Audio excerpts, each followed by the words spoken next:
नमस्कार। एक बार फिर आप लोगों का लाइव न्यूज़ में स्वागत है। मैं हूं तिलकराज शर्मा।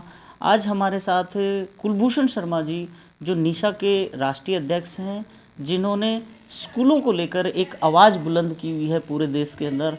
जो प्राइवेट स्कूल हैं, बजट स्कूल हैं, जिनको समय समय पर जो सरकार द्वारा जो परेशानियां आ रही हैं, उनके मुद्दों को लगातार उठा रहे हैं। आज हमारे फरीदाबाद पहुंचे हैं। क्या मुद्दे हैं इनके पास, क्या पर्पज है आज यहाँ फरीदाबाद पहुँचने का? सर, पहले तो आपका स्वागत है। धन्यवाद तिलकराज जी, आपका आज बहुत क्या क्या मुद्दे हैं जो आप फरीदाबाद पहुँचे हैं? देखिए, बहुत सारे मुद्दे आपसे पिछली बार भी हमारी जब चर्चा हुई थी फरीदाबाद में, तो अभी उनमें से 99% जो मुद्दे हैं वो एज इट इज़ खड़े हैं। सिर्फ एक मुद्दे का सलूशन जो है हमने सरकार से अभी मिला है, जिसके लिए मैं सरकार का धन्यवाद भी करता हूँ। लेकिन अभी करीब 26-27 ऐसे मुद्दे हैं जो सरकार के पास पेंडिंग हैं और जिसके लिए हम लगातार कॉरेस्पॉन्डेंस कर रहे हैं। सरकार से भी कुछ बातों का स्टेप लिया गया है, लेकिन उसके अभी निर्णय आने बाकी हैं। जब तक उसके निर्णय और नतीजे नहीं आ जाते, तब तक हम उसको कंप्लीट नहीं मान सकते।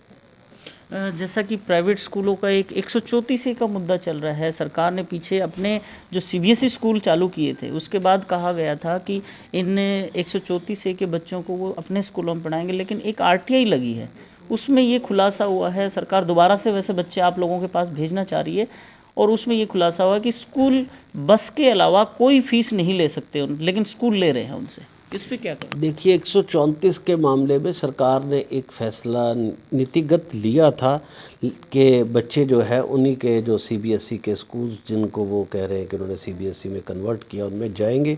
तो हमने इसका स्वागत भी किया था। और जब ये नीतिगत फैसला लिया गया था तो सरकार को अपने नियमों में भी बदलाव करना ज़रूरी था। अदरवाइज़ ये एक अधूरा फैसला, मैं इसको कहूँगा कि कहीं ना कहीं सरकार से ये चूक हुई। और सरकार का ये नीतिगत फैसला सही है, क्योंकि अगर सरकार ये कहती है कि बच्चे जो है प्राइवेट स्कूल में जाएंगे, तो ये अपने आप में ये चीज़ दर्शाती है कि सरकारी स्कूलों का स्तर सरकार से अभी नहीं सुधरा है। राइट टू एजुकेशन में है कि बेहतर स्कूल की तरफ एक कदम, इसको आप ये मान सकते हो, एक अपॉर्चुनिटी, एक अवसर उन लोगों के लिए जो एक बेहतर स्कूल में जाना चाहते हैं। तो इससे तो अगर प्राइवेट स्कूल की तरफ बच्चों का रुझान रहेगा और वो उधर को जाएंगे, तो ये सीधी सी बात है कि सरकारी स्कूलों का स्तर अभी तक नहीं सुधार पाई है सरकार। ये उनके खाते में एक बहुत बड़ी विफलता जो है मानी जाएगी। तो सरकार को अगर ये लगता है कि सरकार ने शिक्षा में बहुत सुधार कर दिया है और अपने स्कूलों को भी उधर लेके गए और ऐसी नीतियां बनाई, तो फिर उनको नीतिगत ये नियमों में भी परिवर्तन करना चाहिए और अभिभावकों को भी बताना चाहिए कि हमारे स्कूल उनसे बेहतर हैं, आप इधर आइए। और उस पर बदलाव एक बहुत ज़रूरी था। जब वो बदलाव नहीं किया, तो ये किसी ने एक जनहित याचिका या दूसरी याचिका एक डाली, जिससे ऐसा निर्णय आया। और अब जो ये फैसला लिया जा रहा है कि दिसंबर में एक शेड्यूल जारी किए जा रहे हैं, अलग अलग तरह के ऑर्डर्स आ रहे हैं, तो हम इसको सही नहीं मानते। कि अभिभावक भी इस बात को जो सुन रहे होंगे फैसला करें, क्या दिसंबर में किसी स्कूल के अंदर बच्चे का परिवर्तन करना एक सही कदम है? तो सरकार को इच्छा शक्ति दिखानी चाहिए और बच्चों के भविष्य के साथ किसी भी प्रकार का खिलवाड़ नीतियों के नाम से, इस नाम से नहीं होना चाहिए। उनकी हर चीज़ की रक्षा करना जो है सरकार का धर्म है। अब दिसंबर में स्कूल में किसी का परिवर्तन होगा, दूसरे स्कूल में दाखिला होगा, और उसके बाद जनवरी फरवरी में तो एग्ज़ाम भी हो जाते हैं तिलकराज जी, फिर उसका औचित्य क्या है? तो सरकार को बिल्कुल दृढ़ इच्छा शक्ति से इस पे जो है फैसला करना है। दूसरा, आपने कहा कि वो बसेस के चार्जेस लेते हैं, तो देखिए बसेस ज़्यादातर नो प्रॉफिट नो लॉस पे हैं। और अलग जो चार्जेज हैं, जो एग्ज़ाम फीस है, ड्रेस है, बुक है, वो फीस भी नहीं ले सकते, जो आरटीआई में हमारे पास जो खुलासा हुआ है। लेकिन स्कूल सब चीज़ें ले रहे हैं। देखिए, जो यूनिफॉर्म है, आप फरीदाबाद तो बिल्कुल दिल्ली के साथ लगता है। आप आम आदमी पार्टी की सरकार है, केजरीवाल जी की सरकार है, आप एक बार इसका जो है डिफरेंस करके देख लीजिए। यहाँ 1600 रुपये जो बच्चा जो है आरटीई के तहत प्राइवेट स्कूलों में पढ़ता है, 1600 रुपये पर मंथ उसको सिर्फ फीस का मिलता है। यूनिफॉर्म्स के पैसे और बुक्स के अलग है तिलकराज जी। बुक्स कोई स्कूल वाला अपने घर में नहीं बनाता है, पब्लिशर उसको बनाता है। ये बात बिल्कुल क्लियर कट है, जनता में भ्रम नहीं फैलाना। फैलना भी नहीं चाहिए, फैलाना भी नहीं चाहिए सरकार को। और अगर कोई फैल गया हो तो सरकार का फ़र्ज बनता है कि तुरंत बीच में आके उसका स्पष्टीकरण दे कि नहीं ये गलत है। बुक्स जो है कि स्कूल वाला घर में नहीं बनाता, बुक्स तो उस 134 वाले को लेनी है, या सरकार उसको प्रोवाइड कर दे। जब सरकार उसको दाखला दिला सकती है, और आम आदमी पार्टी की सरकार जब बुक्स और यूनिफॉर्म भी दे रही, तो हरियाणा की सरकार भी दे दे, हम भी उसका स्वागत करेंगे, जनता भी उसका स्वागत करेगी। लेकिन अब इसका भी दोषारोपण अगर स्कूल वाले पे किया जाए, या वो कहे जी कि बसों के वो चार्जेस ले रहे हैं, तो भाई बसों के अगर चार्जेस ले रहे हैं, बस शिक्षा से एक अलग सिस्टम है, एक सुविधा है, वो शिक्षा नहीं है, वो एक सुविधा है। हर बच्चा बस में नहीं आता है। स्कूल में भी जो बच्चा स्कूल में पढ़ रहा है, जिसको अपने घर से दूर किसी स्कूल में जाता है, उसके पेरेंट्स छोड़ने नहीं आ सकते, तो वह एक तरह से सुविधा प्रोवाइड की जाती है उन अभिभावक और उन बच्चों के लिए।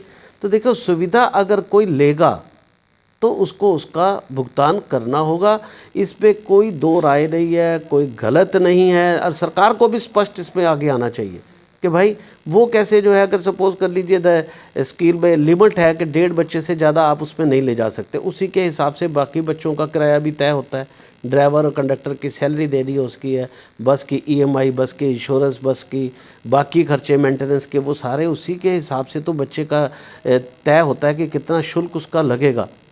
तो ये चीज़ें जो है ये नहीं गलत फैलनी चाहिए, और सरकार को भी इसका स्पष्टीकरण देना चाहिए, और नियमों में भी ये प्रावधान क्लियर कट कर देना चाहिए, ताकि जनता किसी तरीके से भी भ्रमित ना हो, और ये भ्रमित जो है बातें ना फैलें। जैसा कि एक मुद्दा और, रेगुलराइज जो स्कूल, टेम्परेरी स्कूल चल रहे हैं, सरकार लगातार समय बढ़ा रही है, अब शायद नहीं बढ़ाने के मूड में, तो उसको लेकर भी आपकी एसोसिएशन क्या करने जा रही है?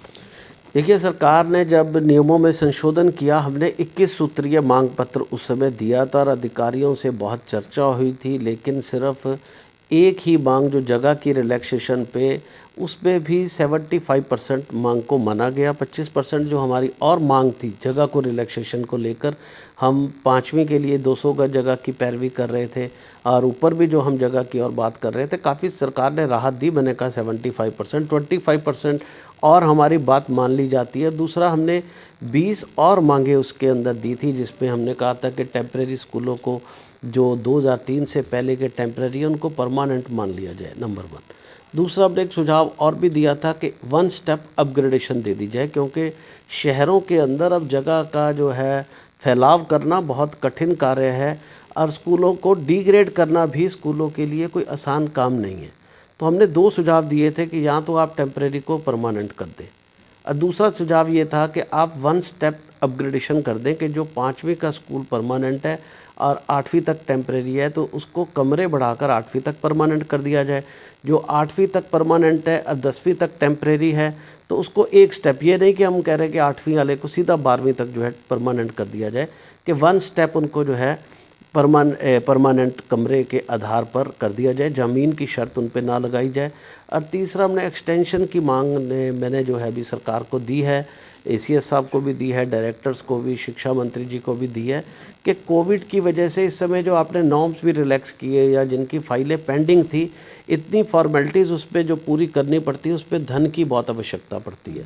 अगर कमरे कम है, कमरे बनाने पड़ते हैं, फायर का सिस्टम है तो उस पर भी पैसा लगता है। प्लेज मनी सरकार ने बहुत रखी है, जिसकी हमने मांग की है कि प्लेज मनी दूसरे राज्यों की तर्ज पर और CBSE के तर्ज पर कम कर और जिनसे ज़्यादा प्लेज मनी तिलक राज ले ली गई है उसको वापस किया जाए। ये मैंने अभी भी डायरेक्टर साहब से इस पर चर्चा की है, कई बार मेरी इस पर चर्चा हो चुकी है। तो मैं कह रहा हूँ वो पैसे भी वापस किए जाएँ, क्योंकि जो बजट स्कूल्स है, पता नहीं किस प्रकार से इन्होंने जो है 6-6, 8-8, 10-10 लाख प्लेज मनी, पूरे भारतवर्ष में ऐसा कोई प्रावधान नहीं है। इवन CBSE में भी ऐसा प्रावधान नहीं है। CBSE में मेरे नहीं लगता कि हिंदुस्तान में किसी भी स्कूल की, बड़े से बड़े स्कूल की 4 लाख से ऊपर प्लेज मनी या 5 लाख से ऊपर प्लेज मनी हो तो जो मर्जी दंड हमें दे दे सरकार, हम मानने को तैयार है। जो एवरेज प्लेज मनी होगी वो 1.5-2 लाख या 2.5 लाख के बीच में, वहाँ पर क्या है कि प्रति बच्चा 100 रुपये भी है, और 2 लाख के बाद प्रति बच्चा 100 रुपये प्लेज मनी है, और 1500 से 2000 बच्चों के बीच में 2 लाख रुपये प्लेज मनी है। तो यहाँ पर करोड़ों रुपए प्लेज मनी जो ले ली गई, जिसका कोई भी यूज़ नहीं है।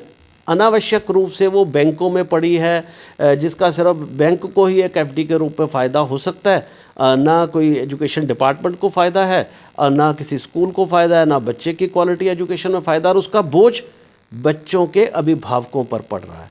तो हमने ये सारी मांगें रखी और कहा कि इस समय आर्थिक स्थिति इतनी कमज़ोर है कि अभी भी जो फ़ीस है वो 20 to 25% तिलकराज जी फ़ीस की रिकवरी है, क्योंकि अगर किसी स्कूल में बच्चा 500 था तो स्कूल में 200 बच्चा आ रहा है, क्योंकि नर्सरी एलकेजी यूकेजी अभी स्टार्ट नहीं हुई है, और बहुत सारे बच्चे दूसरे प्रदेशों में पलायन कर गए हैं, वो भी स्कूलों में नहीं आ रहे, और ये एसएलसी इशू की वजह से बहुत सारे बच्चे सरकारी स्कूल में भी शिफ्ट हुए हैं। तो जो 500 में है 200 बच्चा स्कूल में आ रहा है, और 200 में से भी 50% की फ़ीस जो है वो आ रही है, और पिछली फ़ीस भी बकाया। तो आर्थिक स्थिति पूरी तरह से चरमराई हुई है। इसलिए 1 वर्ष की तो तुरंत प्रभाव से कोरोना की कोविड की वजह से एक्सटेंशन देनी बहुत ज़रूरी है, और फिर आगे समीक्षा की जाए जब स्कूलों की हालत सही हो जाए, और इनको और रियायतें देकर फिर सरकार जैसे भी अपना स्टेप उठाना चाहे उसका हम विरोध नहीं करेंगे। जैसा कि अभी आपने कहा कि स्कूलों को 1 स्टेप बढ़ाया जाए, जो शहरी क्षेत्र हैं दिल्ली एनसीआर के, जो हरियाणा के कुछ ज़िले हैं, इनके अंदर ऐसी स्थितियां हैं स्कूलों में कि बच्चों की सुरक्षा को ध्यान में रखते हुए उनके पास 10 फुट की गली है, वहाँ फायर की कोई सुविधा नहीं हो सकती, उनके खुद स्कूल फायर सेफ्टी के हिसाब से, नॉर्म्स के हिसाब से सही नहीं है। तो आप किस तरीके से उन स्कूलों को और बच्चों के लिए, क्योंकि बच्चों की सबसे बड़ी जिम्मेदारी सरकार की भी है और आप लोगों की भी है, वहाँ सुरक्षा के क्या इंतजाम रहेंगे? देखिए, अगर आप फायर सेफ्टी नॉर्म्स को स्टडी करेंगे तो, और मैंने दूसरी कंट्री में भी और हिस्सों में भी देखा, तो तेलंगाना में तो जो एग्जिस्टिंग स्कूल है उन पे फायर सेफ्टी की आवश्यकता उन्होंने अनिवार्य की ही नहीं है। और दूसरी बात, सरकारी स्कूलों में अगर आप जाके तिलकराज जी देखें तो मुझे नहीं लगता किसी सरकारी स्कूल का आप एक बार भ्रमण करके देखें कि वहाँ फायर सेफ्टी के कोई बंदोबस्त भी हैं। हमारे बजट स्कूल्स फायर सेफ्टी के दूसरे सारे इंतजामात करने के लिए तैयार हैं अकॉर्डिंग टू द सिचुएशन, हम उससे इनकार नहीं करते हैं, लेकिन वो एक कंडीशन उसकी जो है गलियों की कंडीशन भी देखनी ज़रूरी है। जब देश ही ये गलियों का शहर है, गांव का शहर है, तो उसके अकॉर्डिंग भी नियम होने चाहिए, और नियम समानता से भी लगने चाहिए। ये नहीं कि भी सरकारी स्कूल में बच्चे की जो है सुरक्षा की परवाह ही ना की जाए। इवन प्राइवेट स्कूल ज़्यादा परवाह करते हैं। प्राइवेट स्कूलों में आप कैमरे भी देखेंगे, आप उनमें फायर के इंतज़ामात भी देखेंगे, आप उनमें बाकी चीज़ों का भी आपको ध्यान ज़्यादा मिलेगा बशर्ते सरकारी स्कूलों के। लेकिन हम उस पर किसी पे आरोप भी नहीं लगाना चाहते हैं। तो हमें चाहते हुए सरकार उस तरह के तर्क संगत जो फायर सेफ्टी के भी नियम अगर हमारे पे कुछ मिनिमम एक लगाएगी तो हम उसकी पालना करने को तैयार हैं। बच्चों की सेफ्टी हमारे लिए सर्वोपरि है, लेकिन ये चीज़ें सारी ध्यान में रखकर नियम बने, ना कि नियम इतने इम्प्रैक्टिकल बना दिए जाएं और उसके बाद फिर हमारे पे ये सवाल उठे कि आपको चिंता नहीं है सुरक्षा की, तो वो फिर जो है उसका जवाब देना हमारे लिए बहुत कठिन हो जाएगा। तो प्रैक्टिकल अगर वो होंगे तो हम फायर एक्सटिंग्विशर लगवाने को तैयार हैं, हम जो है उसकी फ्रिल वो लगाने को तैयार हैं और इंतजामात करने को तैयार हैं। बच्चों को फायर सेफ्टी की ट्रेनिंग देने को तैयार हैं। सरकार उस पर भी कदम बढ़ाए। नीसा और फेडरेशन से हमने कहा है कि साल में एक बार जो फायर ऑफिसर्स है अगर स्कूलों में आके फायर ट्रेनिंग दें तो उससे भी जो है बच्चों की सेफ्टी और मजबूत हो सकती है। तो इस तरह के बहुत सारे और कदम उठाकर भी तो जो है फायर सेफ्टी बच्चों की जो है सुरक्षित की जा सकती है। तो ऐसे एहतियात वाले कदम उठाकर भी हम इसको सुरक्षित कर सकते हैं, मेरा ये मानना है। मेरा लास्ट सवाल है, जैसे अभी स्कूलों में फ़ीस को लेकर बड़ी पसोपेश चल रही है आपस में, कुछ बच्चे सरकारी स्कूलों में बिना टीसी के दाखिल कर लिए गए हैं, कुछ स्कूल जो सरकारी स्कूल में चले गए हैं वो टीसी लेने जाते तो वहाँ पैसा मांगा जा रहा है, टीसी का भी पैसा मांगा जा रहा है। कहीं ना कहीं जो स्कूल जो चल रहे हैं जिसकी 8वीं तक की मान्यता है वो 12वीं के बच्चों को फॉर्म भरवा रहा है दूसरे स्कूलों से। तो ये कहीं ना कहीं स्कूल वाले जो प्राइवेट स्कूल है वो गलतियां कर रहे हैं, उसको लेके निसा क्या करने जा रही है? क्योंकि स्कूलों की जो मोनोपोली है, जो कुछ प्राइवेट स्कूल है, मैं सभी की नहीं कह रहा, उनकी वजह से सरकार के हाथ आप लोगों पे पड़ रहे, उनको सुधारने के लिए क्या कर रही है निसा कुछ? देखिए, जो आपने की बात कही कि टीसी वाली बात, तो मेरी एसीएस साहब से, डायरेक्टर साहब से सबसे कई मीटिंग्स हुई और मैंने कहा कि नियम स्पष्ट ये कहते हैं कि टीसी कंपलसरी है और ये कंपलसरी अगर कहीं पर भी थोड़ा सा इस पे भेद है तो ये नियम बड़े स्पष्ट होने चाहिए और नियमों का ही राज सरकार को चलाना चाहिए और हमें भी मानना चाहिए। जो प्राइवेट स्कूल है बड़ी स्पष्ट बात है कि वो फीस से ही चलेंगे। तो अगर वो जो है गोल मोल नियम रखेंगे और सरकार का बर्ताव ऐसा रहेगा तो उससे शिक्षा प्रणाली पे असर पड़ता है। सरकार स्पष्टता के साथ टीसी के नियम बनाए कि आप टीसी के इतने पैसे ले सकते हैं। टीसी तो कंपलसरी प्राइवेट स्कूल में है और होनी ही चाहिए, अदरवाइज ये सारा ढांचा चरमरा जाएगा, ये चल नहीं पाएगा। इसको लेकर कोर्ट में भी केस है, स्टे भी है, हमने कंटेम्प्ट भी डाली हुई है और नियम में भी स्पष्ट है कि टीसी लेकर बच्चा जाएगा, प्राइवेट स्कूल डिले नहीं करेगा, ये लिखा है। तो डिले हम कर नहीं रहे हैं, लेकिन हमारा राइट पैसे है। मांग रहे हैं ना टीसी हाँ, बिना पैसे के तिलकराज जी हम स्पष्ट कहते हैं कि अगर स्कूल पैसा नहीं मांगेगा तो क्या मांगेगा। सरकार कहती है आप हमसे ग्रांट मत मांगे। टीसी का पैसा मांग रहा है सर। टीसी के पैसे सरकार तय करे। मैंने कहा कि सरकार ने टीसी का कोई पैसा तय नहीं किया हुआ, सरकार तय कर दे, हम टीसी का उतना पैसा ले लेंगे। जब टीसी का पैसा तय नहीं है तो स्कूल अपने अपने हिसाब से पैसे ले रहे होंगे, लेकिन बजट स्कूल्स बहुत मिनिमम पैसे टीसी के लेते हैं। अब जैसे सरकारी स्कूल अब सीबीएसई के खुले हैं, आप देखिए उसमें एनुअल चार्ज भी है, एडमिशन भी है, तो सरकार को भी लेने पड़े ना। तो सरकार स्पष्ट नियमों में प्रावधान कर दे कि इतने दिन में टीसी मिलेगी, टीसी पेरेंट्स को लेनी पड़ेगी, पिछले ड्यूज़ देने पड़ेंगे, ये क्लियर कट कि जो प्राइवेट स्कूल जाता है उसको पैसे देने पड़ेंगे। अदरवाइज़ कोई ज़बरदस्ती तो प्राइवेट स्कूल में लेकर नहीं जा रहा। तो अगर नियमों में स्पष्टता होगी तो इस तरह के इश्यूज़ और ये बातें नहीं होगी, कोई लूट खसूट नहीं होगी, कोई गलत बात नहीं होगी। दूसरा आपका था कि बहुत सारे स्कूल जो है 8वीं तक और 10वीं 12वीं चलाते हैं, तो बहुत सारे स्कूल जो परमिशन पे थे गवर्नमेंट ने उनको जो है उनके बच्चे अपीयर कर दिए, ऐसे टेम्परेरी के बच्चे अपीयर किए। तो मेरी यही मांग सरकार से है कि आप वन स्टेप अपग्रेडेशन कर दें सेम नॉर्म्स में और जो है टेम्परेरी को यहाँ परमानेंट कर दें। तो अगर ये बातें कर देते हैं तो ये सारी बुराइयाँ जो शिक्षा में फैली है, जो आपने प्रश्न उठाया, ये सारा ख़त्म हो जाएगा।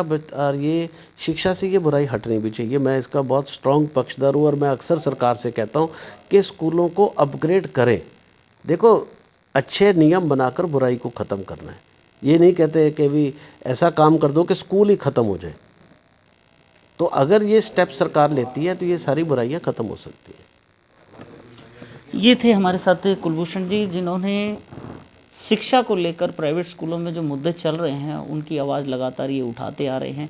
अभी भी जो टेम्परेरी स्कूलों को परमानेंट करने का जो वन स्टेप का मुद्दा इन्होंने उठाया हुआ है, अब देखते हैं सरकार क्या इस बार फिर 1 साल का और मौका इन स्कूलों को देती है जो टेम्परेरी हैं, या फिर अपने नियम लागू करके उनको जहाँ तक हैं वहीं तक चलने के लिए बाध्य करती है। खबरों की विस्तार से जानकारी के लिए सब्सक्राइब करें हमारा चैनल और क्लिक करें बेल आइकन पर ताकि कोई भी खबर आपसे अछूती ना रह सके।